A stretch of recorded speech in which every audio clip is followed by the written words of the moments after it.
Le quartier Joliot-Curie et la lisière sud par Sylvanie Gray du groupement OMA et Dicila Paysagiste. Bonjour, donc je vous présente le travail qui est mené depuis maintenant 2 ans et demi avec l'équipe OMA, Dicila Paysagiste et Dominique Boudet sur le secteur Joliot-Curie. C'est une réflexion qui a été menée de manière simultanée avec le concours de l'école centrale sur lesquels nous travaillons tous les deux conjointement.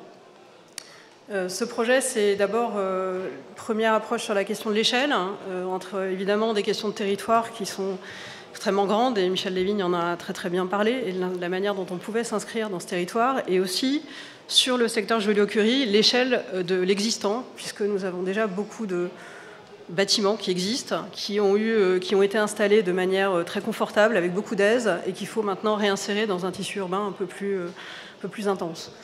Donc nous, on s'occupe de 33 hectares à l'intérieur du secteur d'Isabelle Menu, du groupement MSTK, des 330 hectares.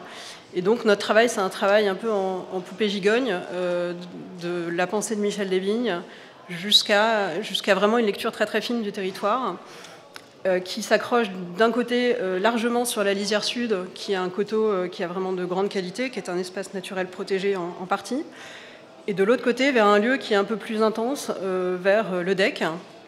Et donc c'est un territoire, 33 hectares de contraste entre des lieux du quotidien et des lieux exceptionnels.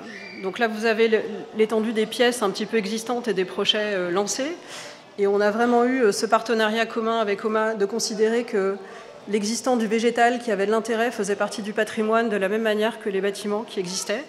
Et c'est le fil conducteur qui a conduit le projet urbain sur ces 33 hectares.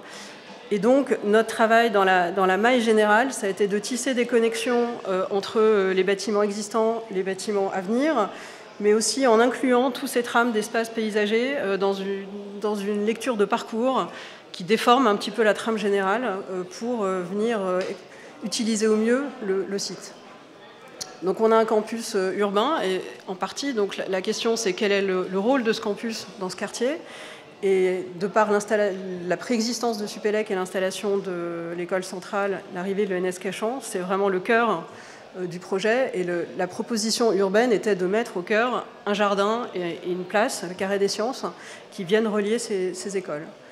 Donc on retrouve là, sur la partie jaune, des logements étudiants, des logements familiaux, qui sont l'endroit où on habite et le lieu du quotidien qui existe et qui permet vraiment de se vivre de manière un peu permanente. Et on a une vraie gradation de la question du bâti entre les lieux plus intenses et vers la lisière. L'idée étant de proposer plusieurs manières d'habiter et un parcours d'habitat vraiment très diversifié à l'échelle de ce quartier. On retrouve au milieu, là, la grande partie du jardin avec l'école centrale.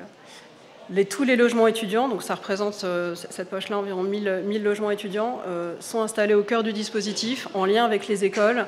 Et donc la question de l'animation du quartier et des différents rythmes, entre les rythmes scolaires et le rythme du quotidien et des gens qui habitent ce quartier, ce travail par sa localisation et notamment par ce réseau d'espaces publics qui reprend tous ces lieux paysagers que l'on a repérés, qui fait un petit peu interface et qui vient dessiner des parcours à l'intérieur du quartier. Donc ce sont des lieux que l'on a repérés, dont on a jugé qu'ils avaient pour chacun un intérêt vraiment exceptionnel, et que l'on pouvait à partir de ça constituer des espaces publics qui avaient une atmosphère et un usage dès la réalisation du quartier.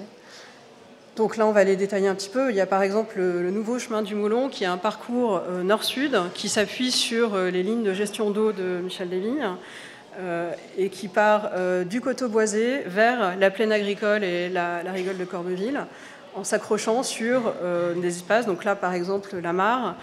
Et le travail a été d'insérer et de réfléchir aux typologies de logement et aux manières d'habiter spécifiques à chacune de ces situations paysagères très particulières, pour proposer des typologies et des formes d'habiter qui soient assez variées. Le jardin écologique, donc c'est aussi un endroit où on a une petite mare préexistante. Il y a des espaces naturels sensibles qui vont se retrouver demain en ville.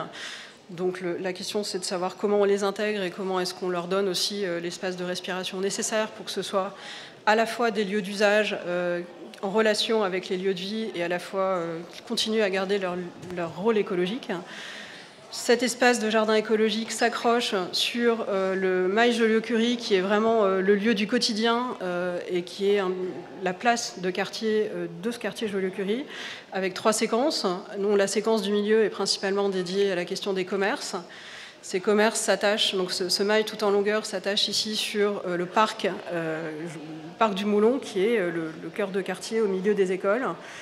On est dans des échelles d'habitat qui sont de l'ordre du domestique, dans lequel les parcours et les parcours d'usage notamment doivent être extrêmement confortables et extrêmement agréables au quotidien. Le parc du Moulon et le Carré des Sciences, c'est vraiment une pièce d'espace public extrêmement importante à l'échelle du quartier, puisque c'est le lieu entre l'école centrale, Supélec, le NS Cachan.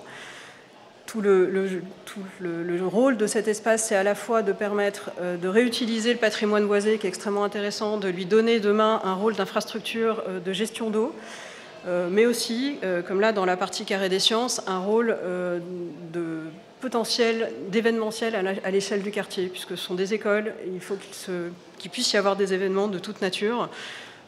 Et il faut qu'il y ait des lieux qui aient cette souplesse d'usage et cette capacité de se transformer et d'être parfois espace public et parfois autre chose. On a un autre espace qui est assez important, qui est constitué aussi d'un boisement assez particulier, qui constitue un point bas, qui est l'accroche de l'école centrale vers le DEC, qui est ce grand espace dont Isabelle Menu a parlé, et qui est donc l'accroche vers le métro. Et là aussi, tout le travail, c'est de voir comment un espace aujourd'hui naturel peut devenir à la fois un lieu d'infrastructure pour la gestion de l'eau et aussi un lieu de parcours et d'usage du quotidien, en préservant les qualités d'usage et les qualités d'ambiance du site qui sont extrêmement intéressantes. Donc on est vraiment dans une vision très, très pragmatique de ce que l'on a sur le site et de comment est-ce qu'on peut le faire évoluer pour en tirer le meilleur. Et c'est ce que reprend en synthèse en fait ce document, c'est-à-dire la vision à terme superposée de à la fois ces lieux de paysage qui sont extrêmement importants et l'arrivée d'infrastructures, de bâtiments, de grandes écoles et à la fois d'habitants qui doivent coopérer ensemble. Merci.